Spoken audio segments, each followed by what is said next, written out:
Hello dear students, आज हम biomolecules में से एक टॉपिक ले रहे हैं। टॉपिक का नाम है प्रोटीन्स। इससे पहले हमने थोड़ा सा प्रोटीन्स के बारे में पढ़ा था और अमाइनो एसिड्स के बारे में पढ़ा था, टाइप्स ऑफ अमाइनो एसिड्स के बारे में पढ़ा था। तो अमाइनो एसिड्स मिलकर प्रोटीन बनाते हैं, तो आज हमने इसी प्रोटीन्स के बारे में पढ़ना है। देखिए, प्रोटीन्स का मतलब होता है प्राइमरी इम्पॉर्टेंस। ठीक है, प्रोटीन्स एक मोस्ट इम्पॉर्टेंट मैक्रोमॉलिक्यूल्स है जो कि अमाइनो एसिड्स के द्वारा बनाया जाता है। अमाइनो एसिड्स जो हैं, मतलब मान लो ये एक अमाइनो एसिड्स है, ठीक है, ये अमाइनो एसिड 1 है और ये हमारे पास अमाइनो एसिड 2 है। इन दो के बीच में जो बॉन्ड बनेगा उसको हम बोलते हैं पेप्टाइड बॉन्ड। ठीक है, दो अमाइनो एसिड्स के बीच में जो बॉन्ड बनता है, that bond is known as peptide bond. ये वाला बॉन्ड यहाँ पे दिखाने की कोशिश करूँगा मैं। This bond is peptide bond, यहाँ पे जो ये वाला बॉन्ड है।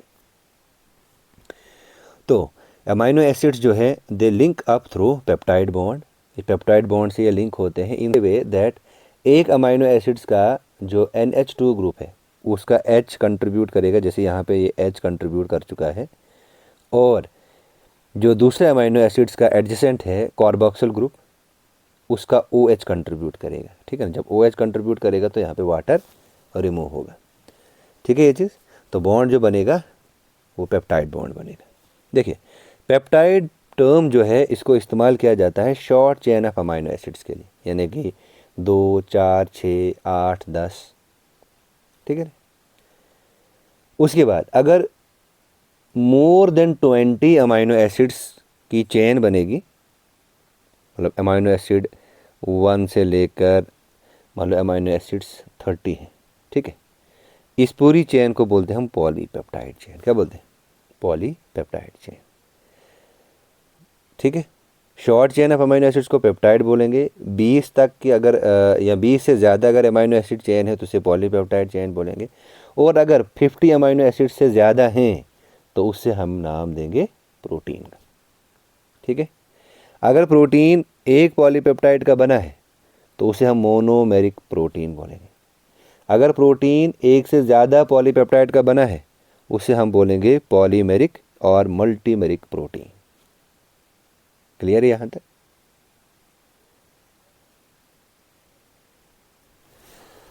जो सीक्वेंस है अमाइनो एसिड्स की पॉलीपेप्टाइड में वो स्पेसिफिक होती है। क्या जो सीक्वेंस है अमाइनो एसिड्स की पॉलीपेप्टाइड में वो स्पेसिफिक होती है। एक साइंटिस्ट का नाम आपने याद रखना है, सेंगर। सेंगर ने 1953 में ये पहला साइंटिस्ट है जिन्होंने सीक्वेंस किया amino acids of protein insulin, मतलब इंसुलिन प्रोटीन की सीक्वेंसिंग इन्होंने बताई।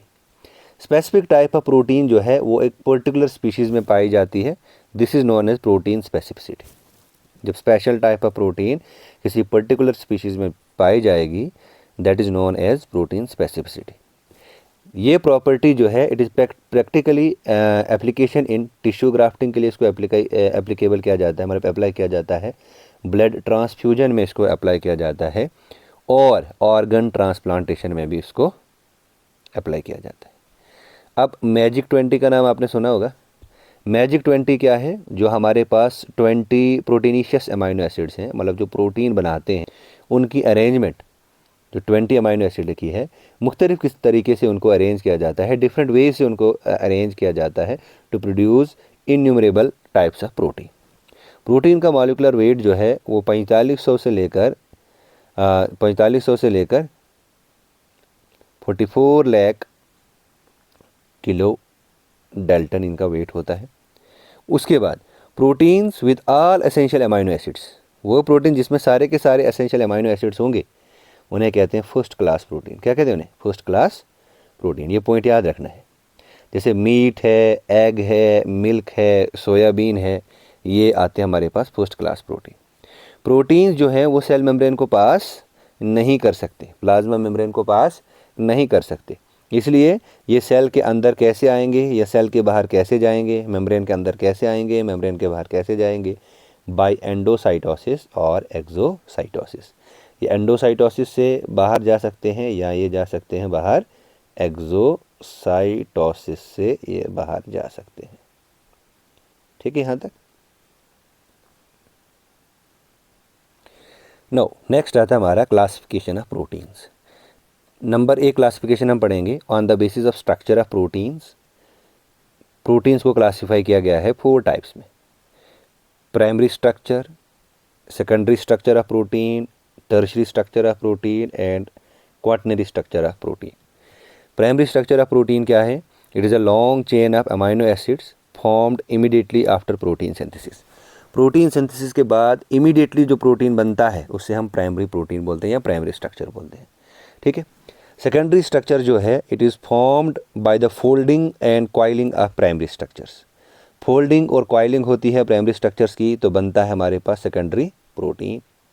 टेरिशरी स्ट्रक्चर्स क्या होता है? इसमें 3 डायमेंशनल स्ट्रक्चर आता है। क्वाaternary स्ट्रक्चर क्या है? इसमें पॉलीपेप्टाइड चेन बनता है, पॉलीपेप्टाइड्स है which attains the own tertiary structures before joining to each other. मतलब एक अलग तरीके का टेरिशरी स्ट्रक्चर ऑक्यूपाई करते हैं और उसके बाद वो दूसरे प्रोटीन पार्ट के साथ जुड़ते हैं, तो उससे हम कहते हैं क्वाaternary स्ट्रक्चर।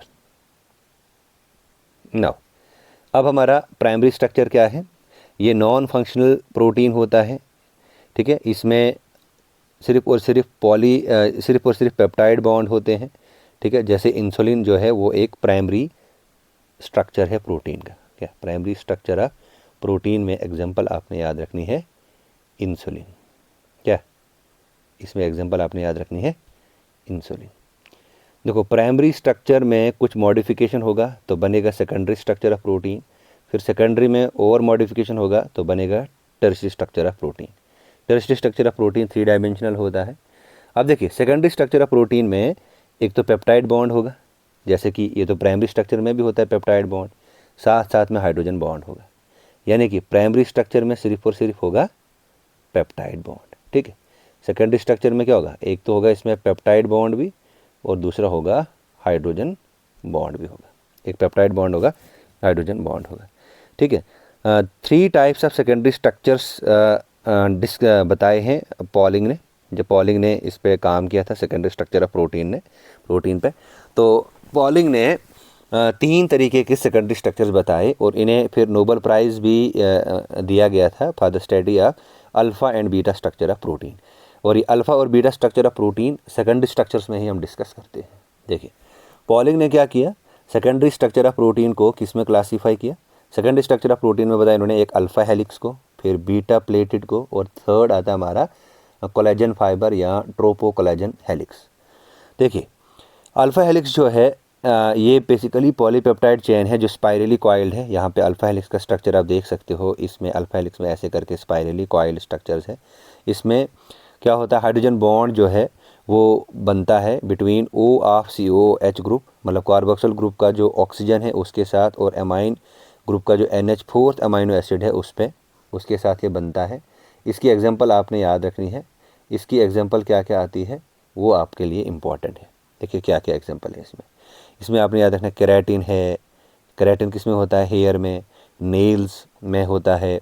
मायोसिन इसमें एग्जांपल आता है।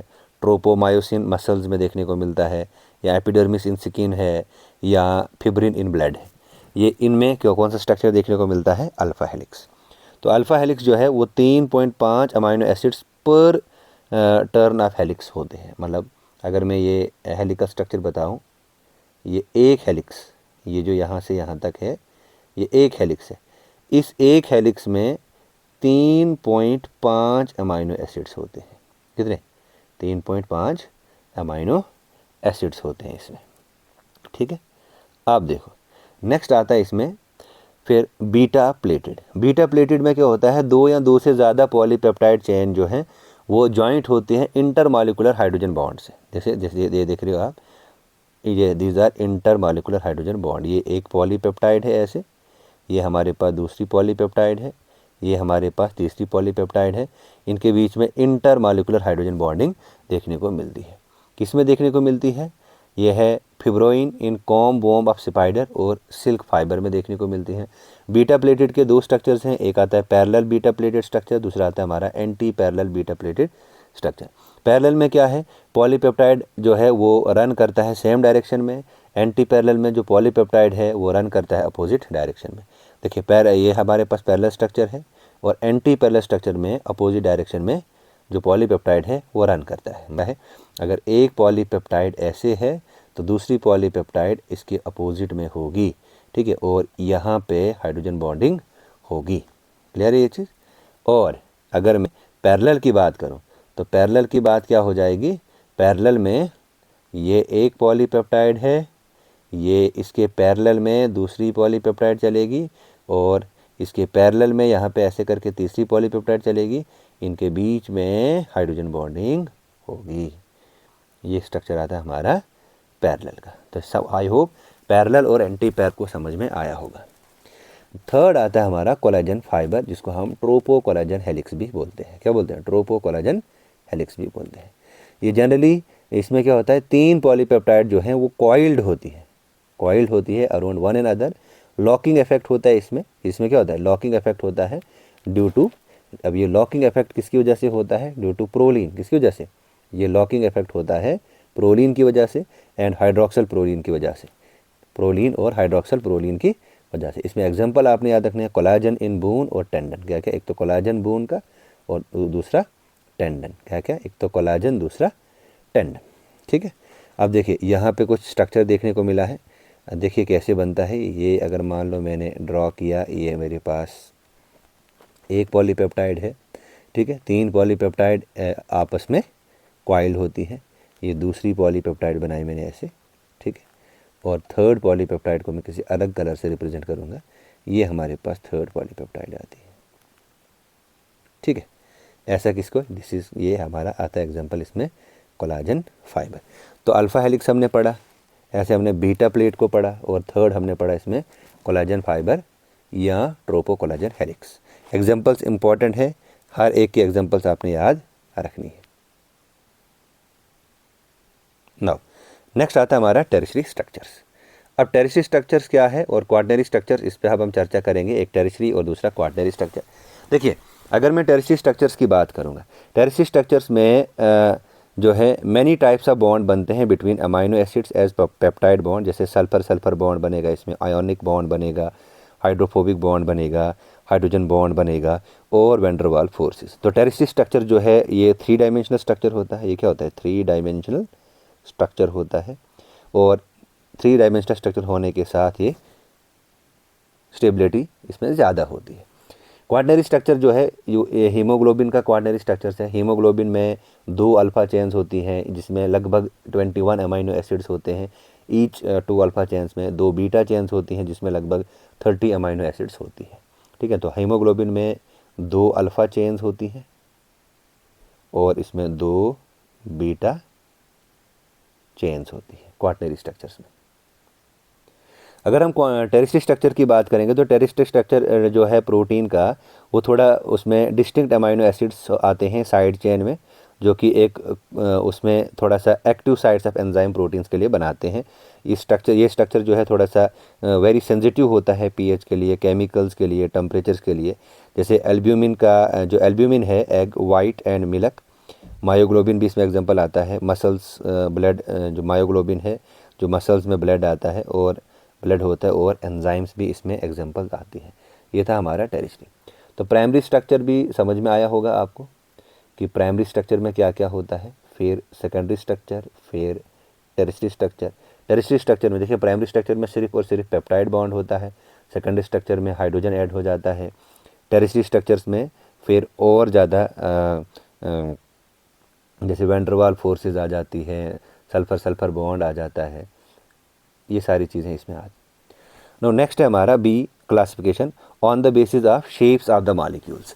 मॉलिक्यूल्स की क्या शेप है, तो इसमें भी 2 टाइप्स ऑफ प्रोटीन है। एक है हमारा फाइब्रस प्रोटीन, दूसरा हमारा ग्लोबुलर प्रोटीन। अगर मैं फाइब्रस प्रोटीन की बात करूं तो फाइब्रस प्रोटीन में पॉलीपेप्टाइड चेन बनती है। Polypeptide chains are spirally coiled to form fibres. और ग्लोबुलर प्रोटीन में जो पॉलीपेप्टाइड चेन्स हैं वो कॉइल्ड होती हैं ताकि वो स्पेरिकल्स बनाए। इसमें देह फाइब्रस प्रोटीन का सेकेंडरी स्ट्रक्चर्स होता है। फाइब्रस प्रोटीन में सेकेंडरी स्ट्रक्चर होता है, या फाइब्रस प्रोटीन में सेकेंडरी स्ट्रक्चर देखने को मिलता है, और इसमें टेरिशरी और क्वाटरनरी स्ट्रक्चर देखने को मिलता है। They are non enzymatic. Fibrous protein जो है वो नॉन एंजाइमेटिक नेचर की होती है। ग्लोबुलर प्रोटीन जो है वो एंजाइमेटिक नेचर की होती है। ये इनसॉल्युबल होती है वाटर में, और ये सॉल्युबल होती है वाटर में। जैसे एग एल्ब्यूमिन, ग्लोबुलिन, ग्लूटिनिन। ग्लूटिन किस में होता है? ये इंपॉर्टेंट है। ग्लूटीन एक तो वीट में होता है, एक तो वीट में होता है और दूसरा राइस में होता है, ठीक है। इंसॉल्युबल होती है, इसमें एग्जांपल आपने याद रखना, कोलाजन कनेक्टिव टिश्यू में होता है, केराटिन ऑफ स्केल्स, फीदर्स एक फाइब्रस प्रोटीन है, हेयर फाइब्रस प्रोटीन है, fibrinogen blood plasma, actin myosin of muscles, ये फाइब्रस प्रोटीन है। तो डिफरेंस आपने याद रखना है फाइब्रस प्रोटीन और ग्लोबुलर प्रोटीन का। तो नेक्स्ट आता है हमारा on the basis of constituents there are 3 types of proteins. Constituents के बेसिस पे 3 तरीके की प्रोटीन है, एक है सिंपल प्रोटीन, दूसरे आते हैं हमारे पास conjugate protein, and the third important is that is derived proteins. Third क्या है हमारे पास, डिराइव्ड प्रोटीन। देखिए सिंपल प्रोटीन जो है they are formed of amino acids only, ये सिर्फ और सिर्फ अमाइनो एसिड्स की बनी होती है, जैसे कि albumin, egg, serum, milk, globulin में सीरम, कोलाजन में कनेक्टिव टिश्यू, केराटिन किसमिस में होता है, feathers, hairs, claws, nails, hoofs, horn, scales, glutens wheat और राइस में, जियन, कॉर्न, हिस्टोन प्रोटीन होती है इसमें, प्रोटामाइंस, सेलिमाइन ऑफ सैल्मोन और स्टूरीन इन स्टर्जियन में। फिर कंजुगेट प्रोटीन किस में होता है, they are made up of protein and non protein part, prosthetic group होता है, जैसे न्यूक्लियोप्रोटीन न्यूक्लिक एसिड में होगा, मेटालोप्रोटीन मेटल्स में होगा, क्रोमोप्रोटीन्स पिगमेंट्स में होगा, फास्फोप्रोटीन्स फास्फोरिक एसिड में होगा, लिपोप्रोटीन लिपिड्स में देखने को मिलेगा, ग्लाइकोप्रोटीन्स कार्बोहाइड्रेट्स में देखने को मिलेगी। अब डिराइव्ड प्रोटीन्स क्या होती हैं, they are formed by denaturation, ये कैसे बनता है, डीनेचुरेशन और ब्रेकडाउन ऑफ नेचुरल प्रोटीन्स, इसमें प्रोटियोस आता है, पेप्टोन्स आता है और पेप्टाइड्स आता है, ठीक है ना। तो ये था हमारा, आज हमने क्या डिस्कस किया, सबसे पहले हमने प्रोटीन्स देखा, प्रोटीन्स क्या है, प्रोटीन्स के बाद हमने डिस्कस किया नेक्स्ट क्लासिफिकेशन ऑफ प्रोटीन, जहाँ पे हमने प्राइमरी स्ट्रक्चर, सेकेंडरी, टर्शियरी और क्वार्टनरी स्ट्रक्चर देखा। इसके बाद हमने डिस्कस किया प्राइमरी स्ट्रक्चर को, फिर सेकेंडरी को, सेकेंडरी में आपने अल्फ़ा हेलिक्स को याद रखना है, बीटा प्लेट को याद रखना है, कोलेजन फाइबर को याद रखना है। उसके बाद हमने टर्शियरी स्ट्रक्चर देखा क्या है, क्वार्टनरी स्ट्रक्चर देखा है क्या है। उसके बाद हमने डिस्कस किया on the basis of shape, जिसमें हमने फाइब्रस प्रोटीन और ग्लोबुलर प्रोटीन को देखा। उसके बाद हमने लास्ट बट नॉट लीस्ट जिसमें हमने सिंपल प्रोटीन देखा on the basis of constituents पे, सिंपल प्रोटीन देखा, कंजुगेट प्रोटीन देखा और डिराइव्ड प्रोटीन देखा, ठीक है ना। ये था आज का टॉपिक, जहाँ पे हमने प्रोटीन को पढ़ा, किसको पढ़ा आज हमने, प्रोटीन को पढ़ा और प्रोटीन की क्लासिफिकेशंस को देखा, किसको देखा, क्लासिफिकेशन को देखा, ठीक है ना। होप आपको ये टॉपिक समझ में आया होगा। नेक्स्ट हम आप देखते हैं कौन सा टॉपिक शुरू करेंगे, बायोमॉलिक्यूल्स को इंशाल्लाह हम कंप्लीट करेंगे। Thank you.